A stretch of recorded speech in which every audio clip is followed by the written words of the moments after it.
నమస్తే ఫ్రెండ్స్, నేను మీకు ఈరోజు ఈ వీడియోలో తోటకూర అంటే ఇష్టం లేని వాళ్ళు కూడా చాలా ఇష్టంగా తినే స్టైల్లో ఎలా చేసుకోవాలి అని నేను చూపించబోతున్నాను. నేను చేసిన స్టైల్లో ఒక్కసారి మీరు చేసి చూడండి.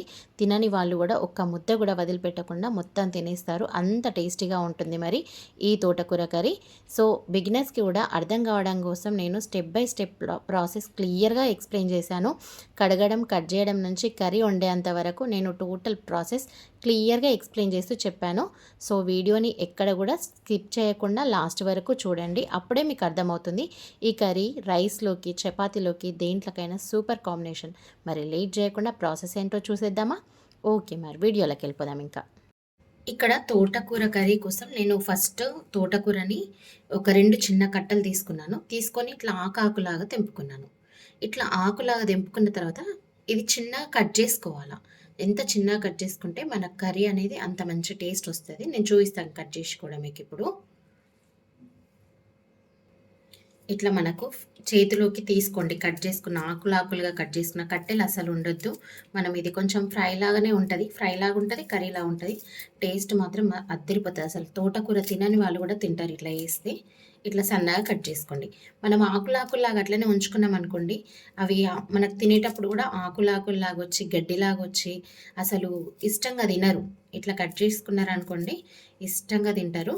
చూడండి, నేను మీకు ప్రాసెస్ అంతా చూపిస్తాను. ఇది కట్ చేసుకున్న తర్వాత తోటకూర ఇట్లా తెంపుకోవడం, కట్ చేసుకోవడం కూడా అయిపోయింది. ఇట్లా చిన్న కట్ చేసుకున్నాను. కొయ్యగూర అంటారు, మా తెలంగాణలోనైతే కొయ్యగూర, కలగూర, ఈ 2 రకాలుగా అంటారు. తోటకూర అని ఆంధ్ర సైడ్ అంటారు.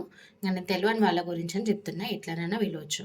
ఇట్లా సన్నగా ఒక్కొక్క ఆకు చూసుకుంటా కట్ చేసుకోండి. ఒక్కొక్కసారి గడ్డి, వేరే ఆకులు కూడా వస్తుంటాయి. సో జాగ్రత్తగా కట్ చేసుకోవాలి ఈ ఆకుకూరలు అనేవి. ఇట్లా వాటర్ తీసుకొని వాటర్లో ఒక 2-3 సార్లు కడుక్కోవాలి. ఎందుకంటే ఇసుక, చెత్త అవి ఇవన్నీ ఉంటాయి కదా. సో అవన్నీ పోయేదాకా క్లీన్గా 2-3 సార్లు కడుక్కోవాలి. ఇది కడుక్కుంటా వేరే ప్లేట్లకు వేసుకొని ఈ నీళ్ళు తీసేసి మళ్ళీ 2-3 సార్లు ఫ్రెష్గా కడుక్కోవాలి. నేను అట్లా ఒక 2-3 సార్లు ఫ్రెష్గా కడిగి మీకు చూపిస్తాను. ఎప్పుడైనా తోటకూరని కడుక్కునేటప్పుడు ఇట్లా ఫింగర్స్తో ఇట్లా అనుకుంటా కడుక్కుంటే ఇసుక తొందరగా పోతుంది. అంటే మీకు తెలుస్తుండొచ్చు, నేను తెలియని వాళ్ళ గురించి అని చెప్తున్నా. బిగినర్స్ ఎవరైనా ఉంటారు కదా తెలియని వాళ్ళ గురించి అని చెప్తున్నా. ఇట్లా కడుక్కోండి, తొందరగా పోతుంది ఇసుక అనేది. తోటకూరని మంచిగా కడుక్కున్న తర్వాత ఈ కొయ్యగూరని ఇట్లా ఒక స్ట్రైనర్లోకి వేసేసుకోండి. అయితే నీళ్ళు ఏమైనా ఉన్నా కానీ అడిసిపోతాయి. నీళ్ళు మొత్తం అడిసిపోవాలి ఇంట్లోకి వెళ్ళి. నెక్స్ట్ నేను కర్రీకి ఏమేమి కావాలో ఎట్లా వేసుకోవాలో ప్రాసెస్ అనేది చూపించేస్తాను. ఇప్పుడు మనము 2 చిన్న కట్టలు తీసుకున్నాం కదా తోటకూర. దానికోసము ఇప్పుడు నేను ఒక 3-4 పచ్చిమిర్చి తీసుకుంటున్నా. ఒక 5-6 పచ్చిమిర్చి ఉన్నాయి. ఒక 5 ఎల్లిపాయలు. ఇంకా ఇవి సన్నగా కట్ చేసుకోవాలి తాలింపులు వేసుకోవడానికి. ఇవి 2 జీలకర్ర కలిపి మనం దంచుకోవాలి, మిక్సీ అయినా పట్టుకోవాలి. నేను దంచుకొస్తాను ఇప్పుడు. ఇవి పచ్చిమిర్చి, ఎల్లిగడ్డ, జీలకర్ర ఒక దగ్గర వేసి దంచుకోవాలి. నేను కొద్దిగానే వండుకుంటున్నా కాబట్టి దంచుకుంటున్నా. మీరు ఒకవేళ ఎక్కువ క్వాంటిటీ వండుకున్నా ఈ క్వాంటిటీ పెంచుకొని చేసుకోవచ్చు. మిక్సీలో కూడా పట్టుకోవచ్చు, మీ ఇష్టం, ఎట్లయినా వేసుకోవచ్చు. ఇవి చూడండి, పచ్చిమిర్చి దంచుకోవడం అయిపోయింది. నేను ఇదిలోకి తీసేసుకొని నెక్స్ట్ ప్రాసెస్ ఏందో చూపించేస్తా కర్రీ మీకు. ఇట్లా దంచుకున్నా. కర్రీ కోసం ఫస్ట్ ఇట్లా ప్యాన్ పెట్టుకొని దీంట్లోకి నేను ఈ కర్రీ చెంచాతోని ఒక 3 చెంచాలు ఆయిల్ పోస్తున్నా. ఇట్లా కొలత మనం స్పూన్తోనైనా కొలుసుకోవచ్చు, పావుతోనైనా కొలుసుకోవచ్చు, ఎట్లయినా కొలుసుకోవచ్చు. తక్కువనే ఉంది కర్రీ కాబట్టి నేను ఒక 3 స్పూన్లే పోస్తున్నా. మీరు ఎక్కువ ఉంటే పెంచి పోసుకోవచ్చు. ఇది బాగా వేడి కావాలి నూనె. కొంచెం నూనె వేడైంది. ఇప్పుడు ఈ చిన్న టీ స్పూన్తోని 1 టీ స్పూన్ జీలకర్ర వేసుకుంటున్నా. 1 టీ స్పూన్ ఆవాలు కూడా వేసుకోండి. 1 టీ స్పూన్ మినపప్పు వేసుకుంటున్నా. 1 టీ స్పూన్ శనగపప్పు కూడా వేసుకొని మంచి కలపండి. ఇది గోలేటట్టు కొంచెం గోలాల, కలర్ చేంజ్ కావాలా. కలర్ చేంజ్ అయ్యే వరకు గోలియండి. ఇట్లా కలర్ చేంజ్ కావాలా పప్పులు. ఇప్పుడు ఒక 2 ఎండుమిర్చి వేసుకోండి. ఒక 2 ఎండుమిర్చి ఇట్లా కాట్లు పెట్టేసుకోండి. అయితే మిర్చికి ఉన్న ఘాటు కర్రీలకు వస్తుంది. కర్రీలకు ఉన్న ఫ్లేవర్ కూడా మిర్చి కూడా మంచి టేస్ట్ వస్తుంది.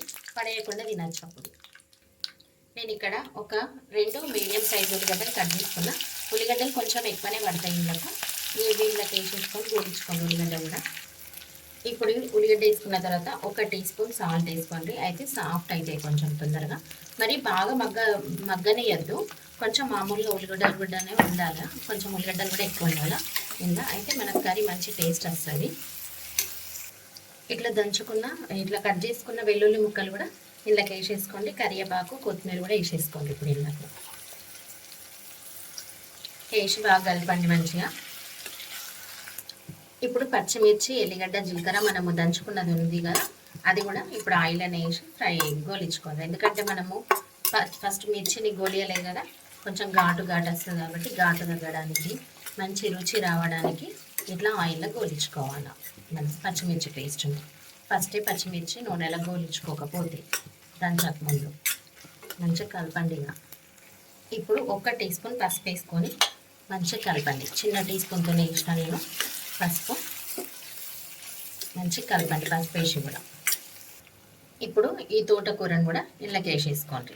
తోటకూర, కొయ్యకూర, కలెకూర ఏదనుకుంటే అది, మూడుట్లలో ఏదనుకున్నా సరే. తెలంగాణ కోసం అన్ని భాషలలో చెప్తున్నా. మంట సిమ్లో పెట్టి మూత పెట్టేసేయండి. ఇప్పుడు అదే గుల్లబడుతుంది, దిగిపోతుంది కిందికి. మెల్లగా దిగిపోయిన తర్వాత మనం కలపచ్చు. ఇప్పుడు కలిపినా అది సరిగా కలవదు కాబట్టి మూత పెట్టేసుకోండి వెంటనే. ఒక 2 నిమిషాలలో దిగిపోతుంది. నేను 2 నిమిషాల తర్వాత మూత తీసి చూపిస్తాను. ఇప్పుడు ఒక 2 నిమిషాల తర్వాత మూత తీసి చూద్దాము. చూస్తున్నారు కదా ఎట్లా దిగిపోయిందో. ఇప్పుడు మనం కలుపుకున్న మంచిగా కలుస్తుంది. అది నిండా ఉన్నప్పుడు మనం కలిపినా అది సరిగా కలవదు కాబట్టి మూత పెట్టేసుకుంటే అదే దిగిపోతుంది. ఇట్లా మంచిగా కలుపుకోండి ఇది ఉడికేదాకా. ఇప్పుడు ఇలా టమాటాలు కూడా వేసేసుకోండి. నేను ఇక్కడ ఒక 2 మీడియం సైజ్ టమాటాలు ఇట్లా కట్ చేసి వేసుకుంటున్నాను. టమాటాల పైన కూడా మళ్ళీ 1 టీ స్పూన్ సాల్ట్ వేసి కలపండి. దానివల్ల టమాటాలు కూడా మంచిగా తొందరగా మగ్గిపోతాయి. మంచిగా కలిపేసుకోండి. ఇట్లా వండండి ఒకసారి. మీరు తినని వాళ్ళు కూడా తింటారు. మీకు కారం నేను పచ్చిమిర్చి పేస్ట్ తక్కువ వేసుకున్నాను డౌట్ రావచ్చు. నేను కొంచెం పొడి కారం కూడా వేసుకుంటా ఇది ఉడికిన తర్వాత. మీరు అట్లా పచ్చకూరలలో కొంతమందికి పొడి కారం అనేది ఇష్టం ఉండదు. కొందరికేమో అన్ని కూరలలో ఖచ్చితంగా పొడి కారం వేసుకుంటారు. అట్లా మీకు పొడి కారం వేసుకోవడం ఇష్టం లేని వాళ్ళు టోటల్గా మొత్తం ఎంత పడతాయో పచ్చిమిర్చి కర్రీకి అంత పచ్చిమిర్చి మీరు దంచుకోండి, మిక్సీ పట్టుకోండి. నేను ఇప్పుడు కారం కూడా వేసుకుంటే ఇదంతా ఉడికిన తర్వాత కాబట్టి నేను పచ్చిమిర్చి తక్కువ వేసుకున్నా. మీకు కన్ఫ్యూజ్ కావద్దు అని అనుకోవద్దు మీరు అట్లా అని ఫస్టే చెప్తున్నా నేను. మీకు వీడియోని లాస్ట్ వరకు చూడండి, అప్పుడే అర్థమవుతుంది. ఇట్లా కలిపిన తర్వాత కూడా మళ్ళీ ఒక 5 నిమిషాలు లో ఫ్లేమ్లో మూత పెట్టుకోండి. మంచిగా ఉడికిపోతుంది. అప్పుడు ఒక 5 నిమిషాల తర్వాత మూత తీసి చూద్దాము. చూడండి వాటర్ అంతా రిలీజ్ అవుతూ కర్రీ మంచిగా ఉడుకుతుంది వాటర్లో. ఇప్పుడు మంచిగా కలిపేసుకొని మళ్ళీ మూత పెట్టేసుకోండి. అట్లని ఈ కర్రీ మొత్తం వాటర్ ఇరికిపోయి దగ్గరకు వచ్చేంత వరకు మూత పెట్టుకోండి. ఇంకొంచెం నేను చూపిస్తాను ఎప్పుడు తీసుకోవాలనేది. కాకపోతే ఇది ఉడికే వరకు మధ్య మధ్యలో మూత తీస్తూ కలుపుకోండి. ఒక 10 నిమిషాల వరకు, 10 నుంచి 15 నిమిషాలలో ఉడుకుతుంది. నేను అంటే తెలియని వాళ్ళకు టైం కూడా చెప్తున్నా. కానీ ఆ 10 నిమిషాల లోపు కూడా మూత తీసుకుంటూ కలుపుకుంటూ పెట్టండి. నేను బిగినర్స్ కోసం ఇంత క్లియర్గా చెప్తున్నాను, తెలిసే వాళ్ళకు తెలుస్తుంది. ఇప్పుడు మూత పెట్టేసుకోండి. మళ్ళీ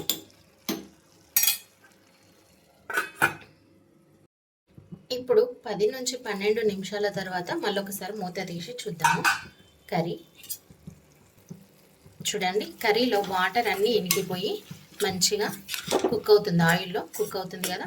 ఇప్పుడు మంచి దీన్ని బాగా కలిపేసుకొని ఇందులోకి మీ టేస్ట్కి సరిపడా కారం వేసుకోండి. కారం వేసుకోవడం ఇష్టం లేని వాళ్ళు మొత్తం పచ్చిమిర్చి పేస్ట్తో కూడా చేసుకోవచ్చు. కానీ ఒక్కసారి ఇట్లా కారం వేసి కూడా చూడండి. కారం కూడా మంచిగా ఉడకాల, అప్పుడు టేస్ట్ మంచిగా వస్తుంది.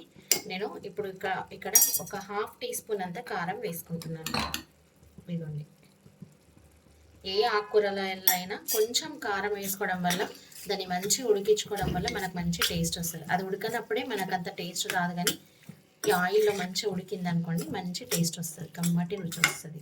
ఇంకా ఇది నేను ఉడికిన తర్వాత మళ్ళీ మీకు చూపిస్తాను.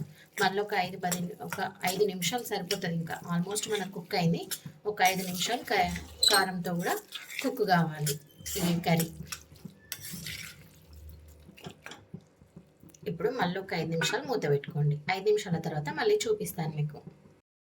ఇప్పుడు కారం వేసిన తర్వాత కూడా ఒక 5 నిమిషాల తర్వాత మనం మూత తీసి చూద్దాం. చూడండి ఆయిల్లో కర్రీ ఎంత బాగా కుక్ అవుతుందో చూస్తుంటేనే తినాలనిపించేలాగా ఇంకా ఇంతే సింపుల్.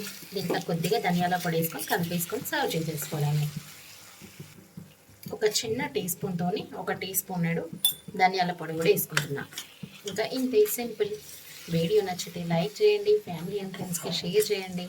మంచి మంచి రెసిపీస్ కోసం మన ఛానల్ని అయితే సబ్స్క్రైబ్ చేసుకోండి. వాళ్ళు సబ్స్క్రైబ్ చేసుకోండి ఫ్రెండ్స్.